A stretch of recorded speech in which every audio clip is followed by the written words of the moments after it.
Peace and blessings, everyone. Hello, good evening. My name is Rehana Sidat, and I am founder of Jamina's Legacy, which is a non-profit community organization based in Leicester. We have been supporting and educating communities and organizations in mental health and well-being since 2015. And today we are going to be talking about navigating the mental health field as a client. And with me, I have three very special guests, three psychotherapists actually with us, who are now going to introduce themselves. And I'm going to start with Sheereen Sidat, please. Hi, I'm Sheereen. I'm a humanistic and integrative counsellor psychotherapist. I work in private practice and I'm also a qualified supervisor. Yeah. Thank you. Myra, can I come to you next, please? Great. Hi, thank you for the invitation to be. I'm looking forward to tonight's discussion. So I'm Myra, I'm an accredited counsellor, I'm also a supervisor and a counselling tutor, and I'm the founder of the Muslim Counsellor and Psychotherapist Network, the MCAPN. Wow, I look forward to hearing a little bit more about that. Sounds like you've got a lot going on there. Wonderful. And my final guest, Sahar, would you like to introduce yourself, please? Assalamu alaikum and good evening to everybody. Thank you for the invite. It's really nice to be here and looking forward to the questions and the talk. I'm a psychotherapist by trade, and I also am the founder of MindWorks UK. It's a low-cost counselling organisation, and we also take trainee counselling placements as well. Alhamdulillah. Wow, mashallah. And my modality is very integrative nowadays, actually. So change from just purely humanistic to, like Sheereen, very integrative. Wonderful. I'm going to come back to modality in a little while because I'm sure our listeners will want to know what is all that about. But before I do, I just wanted to focus on our topic. So the topic is navigating the mental health field as a client, and we're focusing on how to find the best counsellor, therapist for you as a client, and the questions that you may need to ask. And I often get, people speaking to me and inquiring about counselling, and often they don't have a clue. And it's quite a minefield. The mental health field in itself is quite a minefield. It's very confusing. And so, for a layperson who doesn't know anything, especially often at an extremely vulnerable time, everything can feel very overwhelming and very confusing. And this is the reason why, we're all here today to talk about this and hopefully to help people and simplify some of it. So some of the kind of questions usually are, I'm seeing a psychologist. Well, that's the same thing, isn't it? Or I'm under a psychiatrist, consultant psychiatrist. That's the same thing, isn't it? Or what is the difference? So I'm asking you, what is the difference? So, what is the difference in terms of a psychotherapist, a psychiatrist, a psychologist? They're all psys. It's quite confusing. So, Sahar, would you like to maybe briefly explain to me? I know we could go into this and carry on and on and on, but if you could briefly explain to me, what are the differences? Absolutely. Obviously, it depends on where you've been referred, how you've been referred. So usually through GP referrals situation and what your mental health, emotional health is like at that point, you could be referred to a psychiatrist, psychologist, or psychotherapy and counselling. So I'll start with the psychiatrist, who obviously has done many years of training. You're a doctor first, and then you'd go on to more medical training for medication and so forth. And it's where you will have an assessment from many people might have heard a psych assessment. That's kind of the terminology, but it's a psychiatric assessment to establish really, what is actually going on for you. Which pathway do you need to be referred to, whether it is a psychologist. So the psychology route is really someone who will really go really into your deeper self, your history, your childhood, really focus on that more so than you would with a psychotherapist, sorry, stumbling my words, more so than with a psychotherapist or a counsellor who would work on your everyday, what's going on for you now, in the here and now, and looking at more solutions for you on that route. And obviously we're going to go into more of the education side as well, and there is different routes on pathways for education and qualifications as well. Thank you so much, Sahar. That was really interesting and done very nicely, briefly. But may I just ask my other guests if there's anything you wanted to add? We okay with that? Okay, lovely. My next question is actually for you, Myra. So Sahar's just touched upon qualifications and training. So we're looking at the counsellor psychotherapist. What that's the area we're looking at. So what's the difference there? That, you know, you've got two labels and often people use both of them. What's the difference there before we go into the training side? Is it about the training? In a nutshell, yes, in the sense that what's the training you've received? So therefore, then what's the label you're going to use? If you've undertaken counselling training, you call yourself a counsellor. If you've undertaken psychotherapy training, you call yourself a psychotherapist, or therapist for short. Now, in terms of what that actually might look like in the room, I think that is more to do with the distinction between different modalities of therapy. Like we've already heard Sheereen and Sahar both share what modality of therapists they are: integrative, humanistic. I'm psychodynamic. So I think it's about not necessarily the title that practitioner is calling themselves by, but actually I think it's about the modality, the type of therapy they can offer to you as the client. So I think so either of those, they mean the same thing. Yes, they're interchangeable in the sense that both counsellor and psychotherapist, what they are both fundamentally doing in the room is offering you a talking therapy, okay, or a therapeutic process. And what actually distinguishes one counsellor or therapist from another is the modality of therapy that they're going to give you. So Myra, this word modality, explain that to me, please. So modality in a nutshell is essentially the type of therapy or the theoretical background of the therapy that they're giving you. So if we think about how a therapist is going to offer you their therapy, it's because they've been trained in a particular theoretical model in how to deliver that therapy, and hence the word modality derives from the word model. So whatever model a therapist can offer you is their modality. Now, there are some very common, much more popular, much more available modalities than others. But I think in terms of number, to this day, I think we can count over 300 modalities.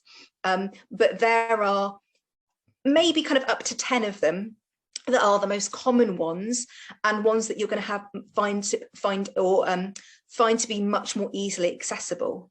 And so the ones that most clients or potential clients may have heard of would be things such as CBT, person-centered, humanistic, TA is another one, psychodynamic, which is my modality.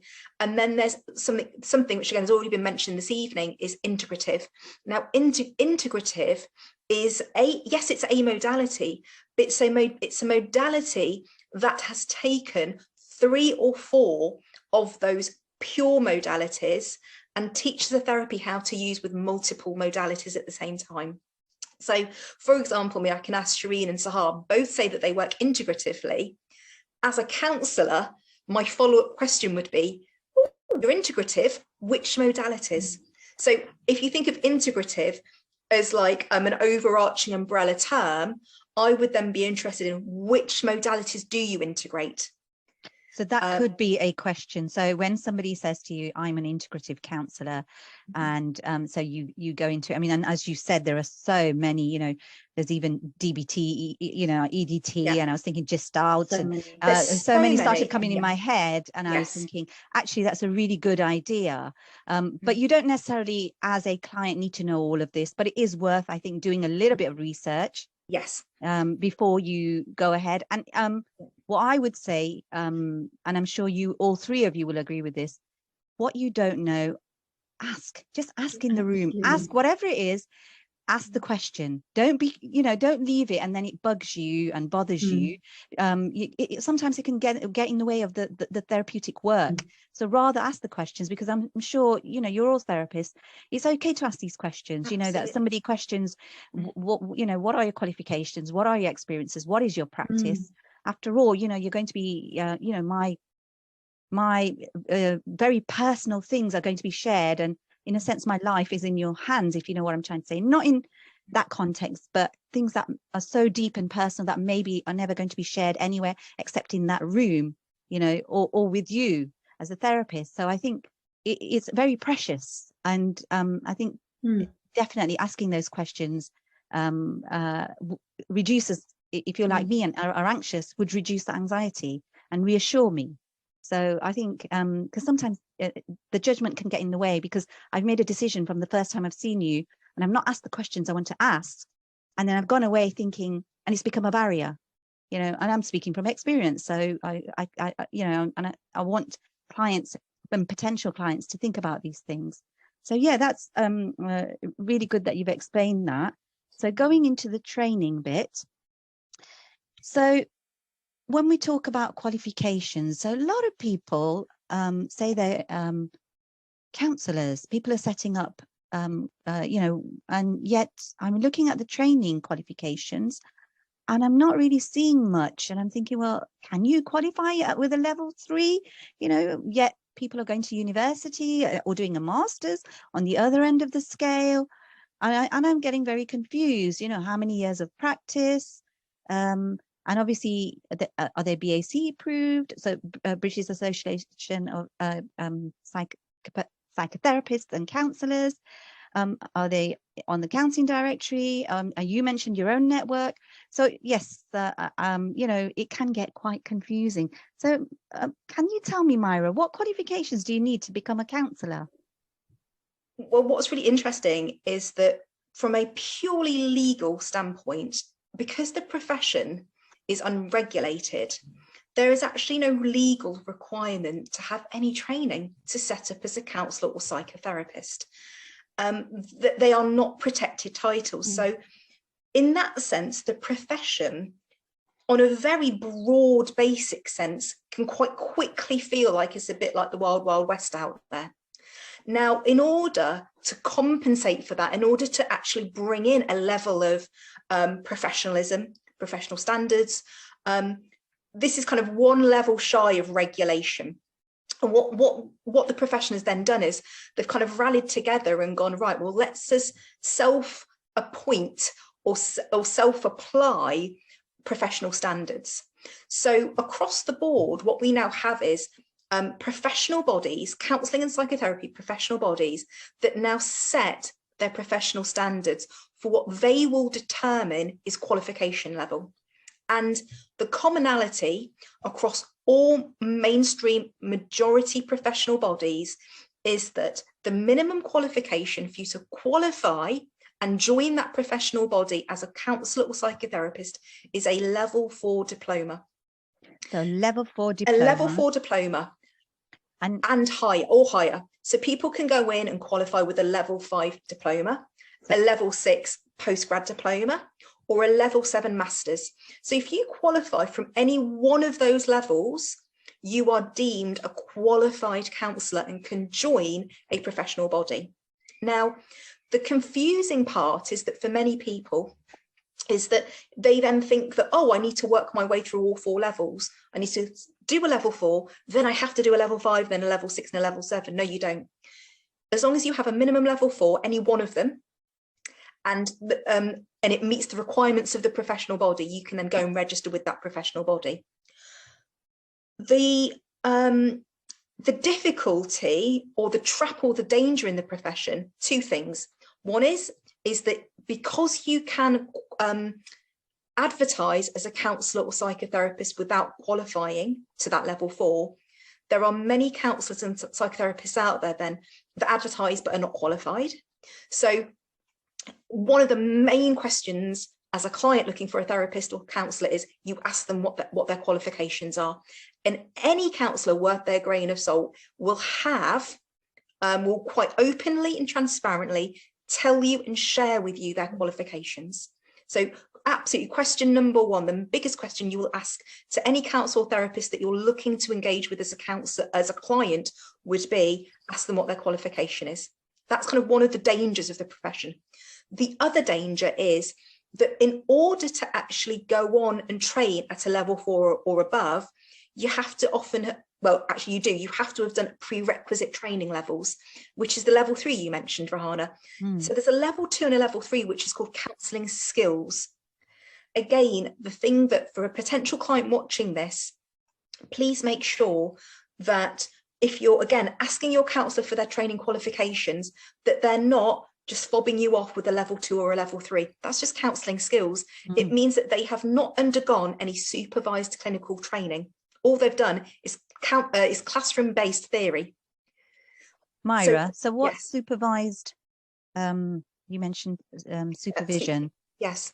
So when you're training at that level 4 or above, as a counsellor on one of those training programs, you are both doing classroom-based theory and you are then on placement working with real clients, and you're having to get a minimum number of client hours in order to qualify. So it's like you're doing the job as you're training, a bit like a trainee doctor. I'm doing my training and I'm also on the wards working with patients. It's a similar thing. can I ask how many hours or how long do these placements last? Well, again, it depends which level, and that's the distinction between the 4 levels. At level 4 and level 5, it's a 2-year course, 2-year diploma, of which you will start working with clients in your 2nd year, and you need to get a minimum of 100 hours, 100 client hours in order to qualify from a level 4 or level 5. Where it really steps up is that you start getting into your level 6 and level 7, your postgrad diploma or your masters, which are both offered via universities, and then you're starting to look at a higher number of client hours. The courses can often be longer. For a master's, it can be minimum 3-year course, which is your level 7 master's 3-year course. Very often they're looking for around 450 hours in order to qualify. So somebody that has a level 4 or level 5 qualification may have less client hours when they at the point of qualification. But of course, that does not necessarily signal how many hours they've gained since. Okay, so I'm going to ask the question. I get a lot of people who are interested in this field, yes, and who want to do it because they themselves have personal experiences of struggling with their mental health problems, but and they want to help others. But what checks are in place to make sure they're well enough to be undertaking this type of work? Because this work is not easy, you know, and it's you've got to take care of yourself as a practitioner as well, but also the responsibility you have in the clients that you're going to support. So you touched upon quality assurance. I just want to know what checks are made before people embark on these courses. Well, very often to get a place on a training course, that's why those prerequisite levels, the level 2s and 3s, can often help, because they do a number of things. One is that they give people a taste of the skills in role play practice, and also starting to introduce them to theory for them to really figure out, is this what they really want to do? And it can also serve as a filter for students on these courses to go, not for me. But also there are interviews to get onto those higher levels. So to get onto a level 2 or a level 3 course, because it's considered skills practice, lots of people will go onto those level 2 or 3. It's quite easy to get onto a level 2 or 3 course because you're not working with real clients and it's skills-based practice. But they do a good job of filtering out people that go, it's enjoyable, it's fun to learn a skill, but I don't want to be doing the actual therapy work. But it's at the point that you apply for a level 4 or above, because they're your qualification levels, because that's what we call your core training. They then have very stringent interview processes to decide whether you are suitable to be going on to that training. And a lot of that suitability is around your level of empathy, your level of emotional robustness or resilience, that's what we call it. but also your level of reflective ability, your ability to sit and be in relationship with people. So these are very humanistic, very integral relationship dynamics and skills that they're looking for you to have. I'm really pleased to hear that, actually, Myra. So what you're saying is, from level 4, that is being assessed. And so if you are going to be looking into finding a counsellor, level 4 upwards, that's what you will start getting. Yeah, absolutely. Yeah, I mean, and that's why I say that the number one question that you must ask when you're looking to engage a counsellor or a psychotherapist is, you ask them what qualifications they've got. And if they cannot produce with you or show you a level 4 or above qualification, for me, that would immediately rule them out. Okay. Because they've not undergone rigorous training. Excellent, thank you. And part of their training, am I right that you've got to have your own therapy as well? Is that it's right? Not mandatory, but for a lot of the training courses, it is part of that individual training courses requirement. So I deliver a level 4 diploma. I teach on a level 4 diploma. For our students here, it's mandatory that they undertake their personal therapy whilst they're in training with us. And I suppose that safeguards them as well. Yeah. So yeah, so it's but not also, just... could I come in as well, just to say that because we offer placements, so after much discussions and debates on this, we've also made it mandatory that when they are coming on their placement, that they are in personal therapy for the whole duration of their placement with us.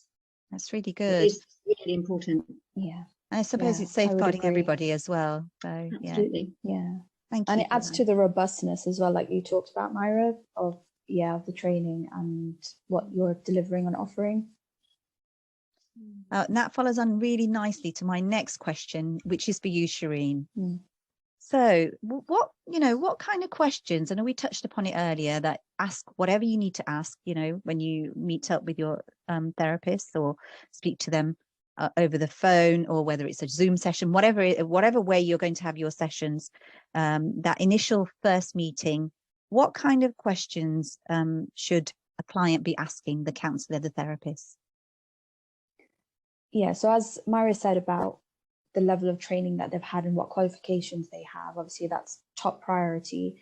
And thinking about, I guess it does depend on whether you're looking through privately, accessing counselling and therapy privately, or whether you're going to an organisation and you're being referred to someone. Sometimes you might not have a lot of say in who you get, and you might not have a lot of choice. But I guess general things like if you're wanting to choose the gender of your counsellor, or whether you want it to be online or on the telephone or face-to-face, I think you probably have a bit more say there. But other things, if you are looking privately, you might look into how much experience someone has, what their age is, what their religion or ethnicity is. I guess if you're looking for specific parts of your identity to be affirmed and validated and understood, and that you're seen as a holistic person, as a whole person, you might be looking for certain things like that. And I guess then you might go to organizations that offer you certain that kind of tick the boxes or certain criteria. So you might want a Muslim counselor, you might want a female counsellor, or you might want someone who has a very, very different experience to you. And it's about what you're comfortable with and what you're looking for to get out of the therapeutic relationship. So obviously that those choices can be limited if it's therapy that you're accessing through the NHS.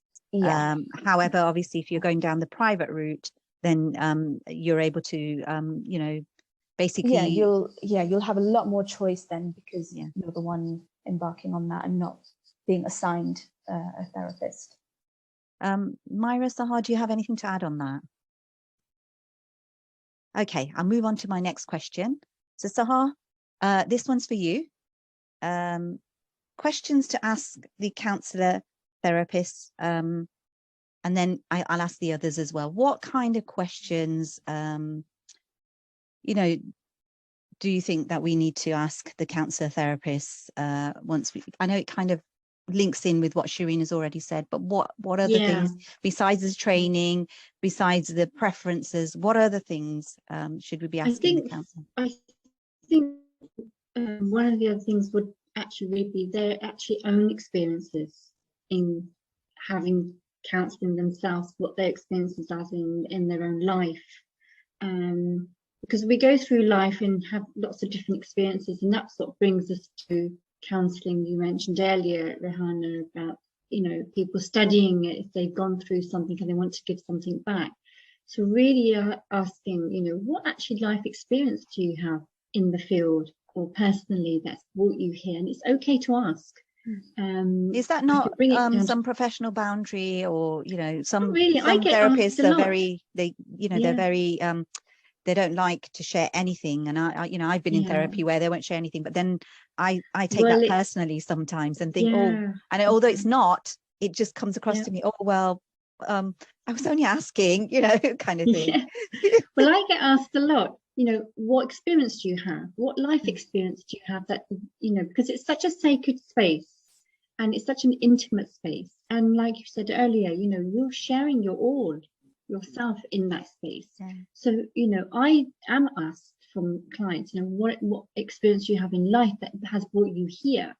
How did you become a therapist? You know, they have it might be their curiosity, but a general interest because it's all about them.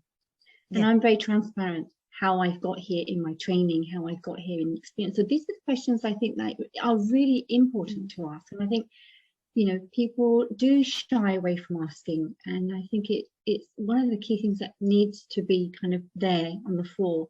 You know, where have you come from? You know, and also not just, and I know Myra very eloquently has put in, you know, talked about the education side and the qualifications. And I think that's really important. You know, the accreditation. Are you accredited? Are you working towards accreditation? You know. So that asking about really, so to ask, are you accredited is a valid question. And it doesn't mean if they're not accredited, they're not a good counsellor. They might be working towards accreditation. Yeah, and you mentioned, it does take a bit of time. Sorry, Sahar, I didn't mean to interrupt you. So you mentioned your charity, you have students on placement. So it could be, you know, a client is asking them, so they're able to say, I'm in training, you know, and which is okay too. So it's that openness and being transparent. You know, it builds and given a choice. Trust. Yeah. Absolutely. And being given a choice in, you know, we have trainees and we have qualified. So we say we have trainees because of the low cost counselling service we provide.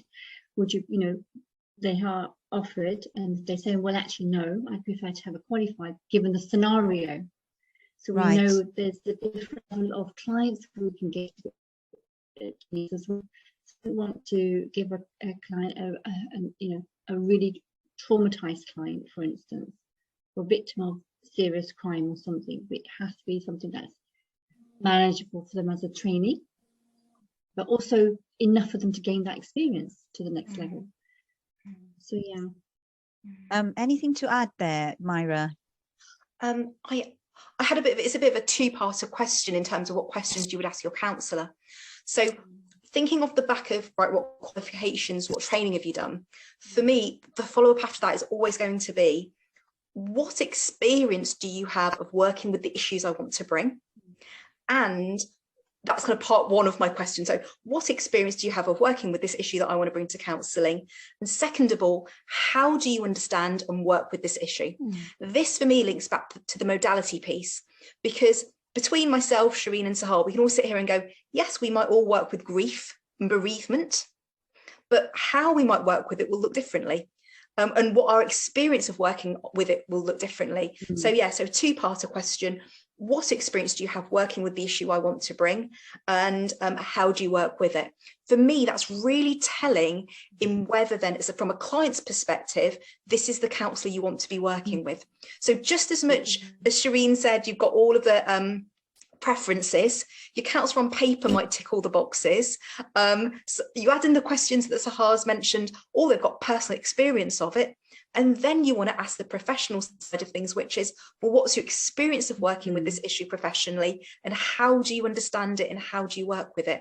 And I think for me, that's a really good, holistic, rounded way of thinking that this might be the counsellor for you, because they understand it personally, they understand it professionally, and you think it's going to be a good counsellor-client match relationally in terms of their kind of identity. and yours, and that's what you're looking for in the therapeutic relationship. That's really, really helpful. And that's some really, really good things to think about there. Myra, so if they're not a good match, what happens then? Well, a couple of things. I think one, from a client's point of view, if you don't think it's a good match, then absolutely speak up and say that to your counsellor. Again, a good counsellor is going to want to have that conversation with you and to give you space in the therapy to really think about why. My default question as a counsellor is always why, for example, in this situation, it would be, why is it not a good match? Now, I'm not going to be asking that question to the client directly, but I'm going to be sitting there and opening up a dialogue to think about what has gone on here in our work together, in our process and in our relationship that means that it's not a good match. What is it that I'm not giving to my client? And also, what needs do they have from me that I'm not meeting? So actually, I think it's really important to have that conversation. Now, off the back of that conversation, the client might still feel like hasn't changed, that you're still, you're still a bad match for me, you're still not a good match for me. But what you're doing is you're offering the client options then to really think about very consciously what they want to do next. Now, that might be a number of options. One is they'll end with you and they'll go and shop for another counsellor. Great. Another option might be, oh, I figured out what it is, but actually we can work on that in the work together, and they stay with you. So for me, it's about, as a client, hold on to your autonomy, your level of choice and agency in this. And second of all, have the conversation with your counsellor, because it might actually be something that can be repaired in that work with that particular counsellor, and you don't need to end it. But equally, don't stay with a counsellor just because you feel indebted, or you feel like duty bound, or you feel bad that you're going to end. If it doesn't feel good, if it doesn't feel right, and even after talking about it, you still want to leave. Yeah. So you're free to leave, especially in private practice, whenever you want. Absolutely, yeah. And you're paying for a service, and if you're not satisfied, you can change. Okay, that's good to hear. Is there anything, Sheereen, you wanted to add on that one? I imagine, Sahar, you obviously, because you offer counselling from an organisation, that the same would be true there, that if there is genuinely someone who doesn't feel like it's the right match, that they can speak to their therapist and then maybe be referred to someone else. Absolutely. And also, we offer the in-house supervision, and I know we touched on that earlier, and that is, hand in hand with everything. So, clients may say, well, are you supervised in your practice? So when some of you, I think all three of you mentioned supervision, that you're all supervisors. So what does that mean? Sahar, you've just mentioned it. Sorry. Yeah. I've lost you there. Actually, it's about, yes. Oh, sorry. It's about monitoring and evaluating the work that the counsellor is doing and carrying out to the best ability, and also ethically as well, because we have all the ethical frameworks we adhere to, and it's also safeguarding counsellor and client for any issues that might come up, and also space for the counsellor to use not just for the client work, but for their own CPD, for their own enhancing their education, and place to talk about it. And if there's any dilemmas they're not sure about, have their own counselling approach, they can talk about it in that space, and it's space which is again very sacred to be used for the counsellor. That's really reassuring that therapists are in supervision as well, whilst they are practicing. Myra, did you want to add anything there? Well, just to really mention that all counsellors and therapists, from the moment they start their client work, are in mandatory supervision.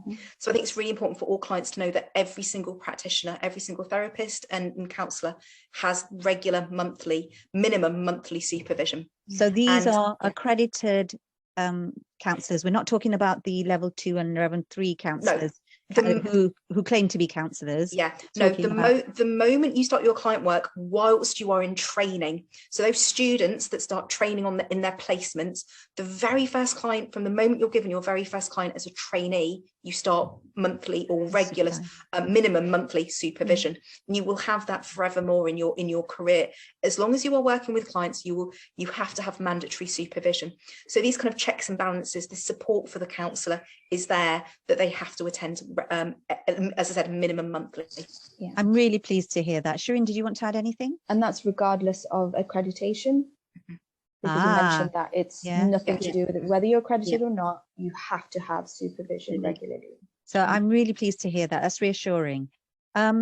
Before we end on this, I've got one last thing to ask, and then I'm going to focus on the living crisis. So my last question on this area is, how do I go about finding a therapist in terms of where do I look? You know, is there some website? What do I do? The short answer is yes, there is definitely websites. Again, I think it links back to Shireen when you were talking about preferences.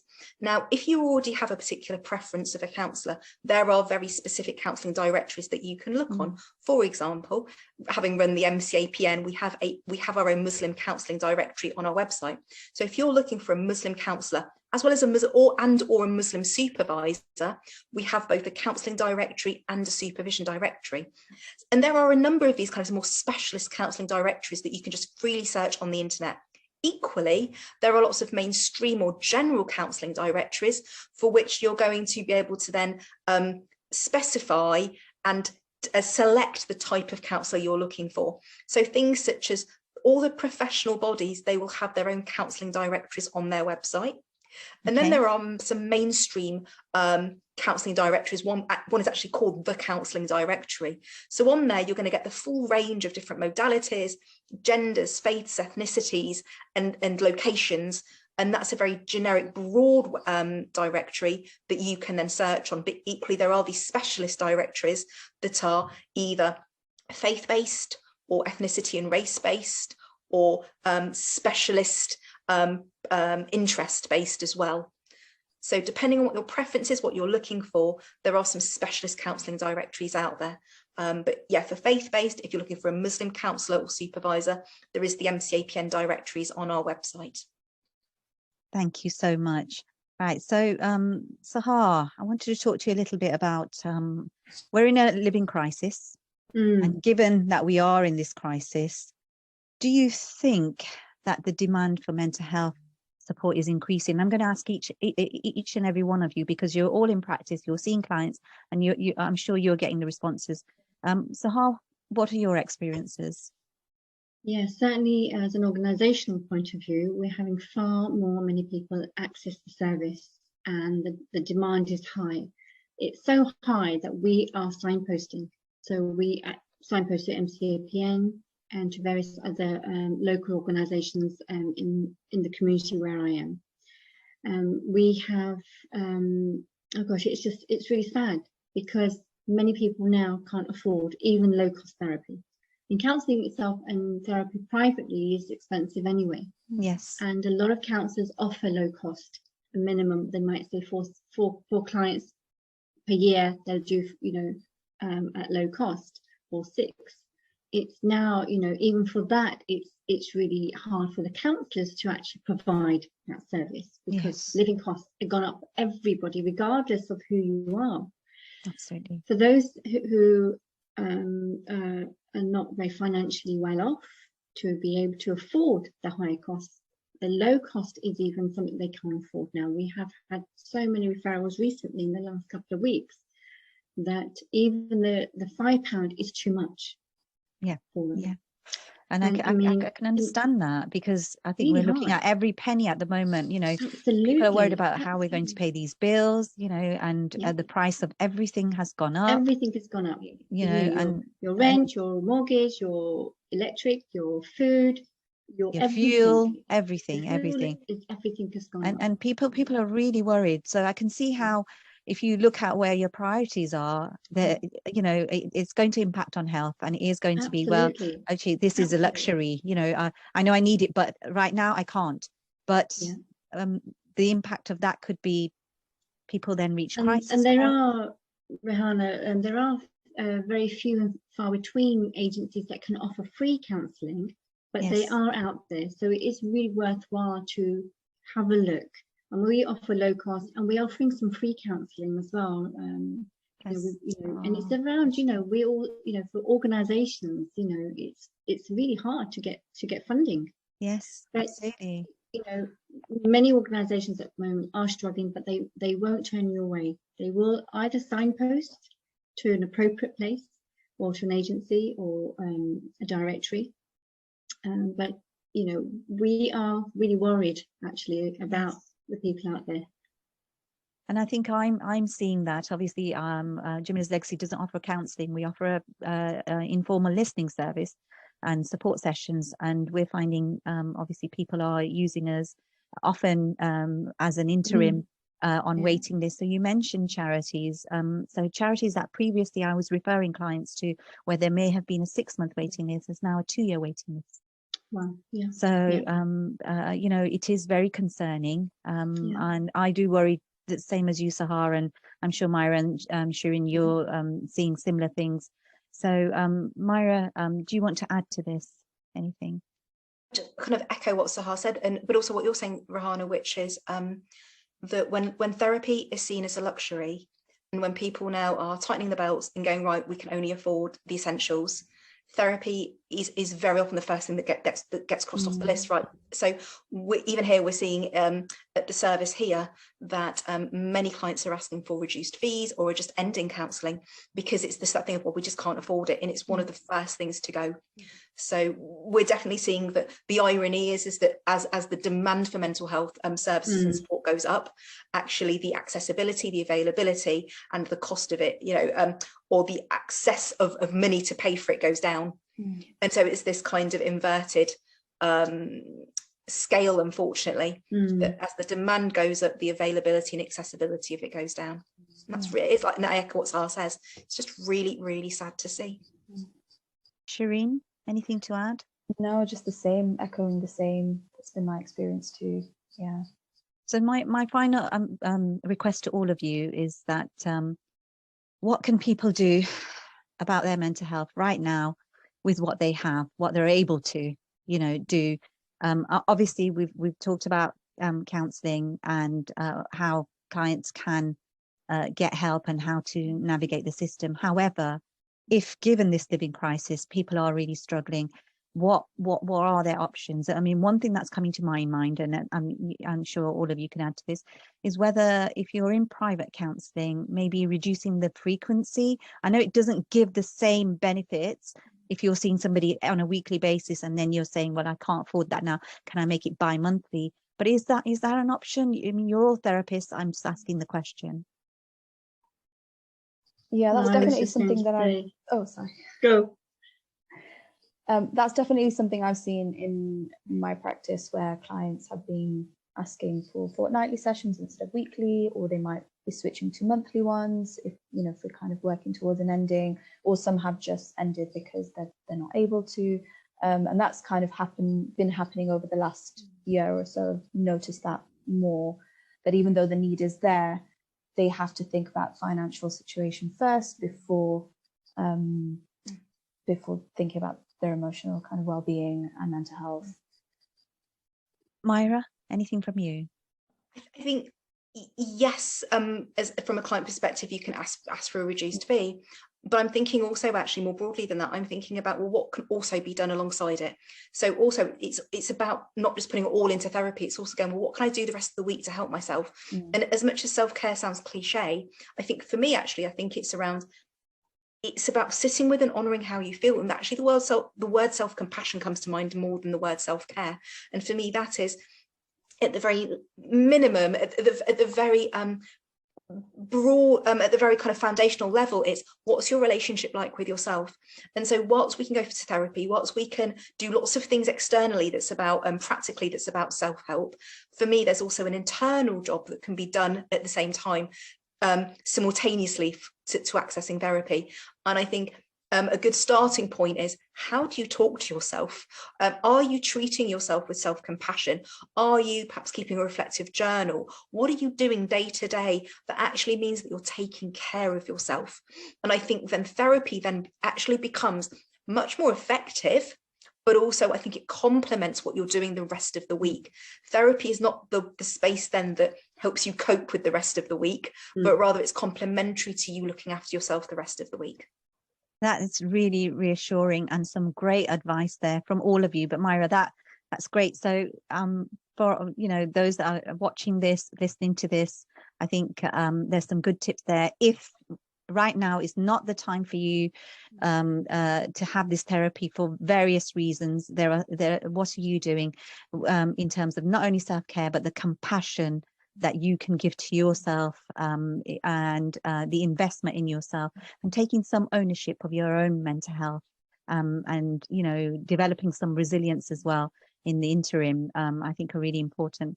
So thank you so much to each and every one of you for taking your time out today and speaking to me. And I really hope that this has benefited people, and hopefully we will come together again and have a further conversation. In the meantime, thank you so much, everybody. Assalamu alaikum.